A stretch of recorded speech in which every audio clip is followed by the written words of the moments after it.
Since the God of War series is turning 20 years old this year, many are hopeful that Sony will release a remastered bundle of the series' Greek installments to commemorate this milestone.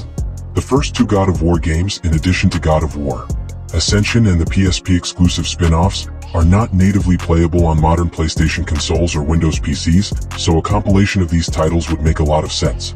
Plus, given the fact that Sony launched a remaster of God of War 3 on the PS4 to celebrate the series' 10th anniversary, an announcement like this doesn't seem outside the realm of possibility.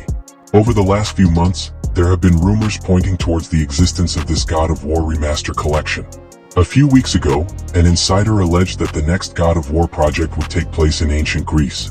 Some gamers assumed that this meant that the project would be a remaster or remake of the series' earlier entries. However, it appears that this isn't the case. A few days ago, the reputable insider Jeff Grubb claimed that the Greek God of War project is not a collection of older titles, but rather an entirely new spin-off game that's set in ancient Greece and is scheduled to come out later this year. God of War's rumored Greek game should retain the combat system from the Norse Saga. Even if fans aren't getting a remastered bundle of the old God of War games anytime soon, the fact that the series is seemingly returning to Greece with its next installment is a huge deal. The God of War franchise has, in recent years, shifted away from the ancient Greece setting of the original games in favor of focusing on Norse mythology.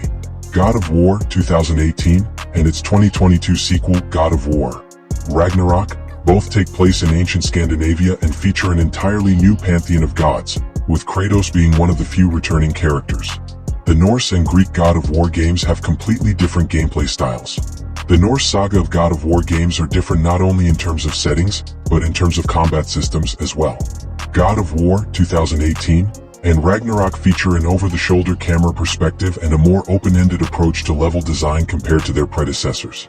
In these games, Kratos can only damage a handful of enemies at a time with the Leviathan axe, his primary weapon of choice in the Norse saga. Since the Leviathan axe can't kill dozens of enemies at once like the Blades of Chaos can, combat feels more focused and personal in God of War 2018 and its sequel. The Blades of Chaos are the main weapon that Kratos uses in the early God of War installments. Although it does appear in God of War 2018 and God of War Ragnarok, the weapon is not as destructive as it is in the OG titles. When it came to combat, the original Greek God of War games were far more bombastic than the recent Norse duology. They featured larger-than-life boss fights, over-the-top set pieces, and brutal, gory gameplay sequences. Thanks to their fixed cinematic camera perspectives, the combat in these titles felt very fluid and fast-paced, perhaps more so than in God of War 2018 and Ragnarok. The early God of War installments were true hack-and-slash action games at their core.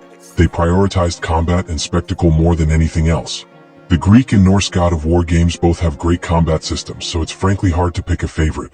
However, if Santa Monica Studio is truly working on a new God of War game set in ancient Greece, as rumors suggest, it may be wise for the company to use the over-the-shoulder gameplay style of the Norse God of War games instead of the one from the Greek entries. Santa Monica Studio has already released 6 God of War games with the traditional hack-and-slash combat system, so there's no urgent need for more installments like this.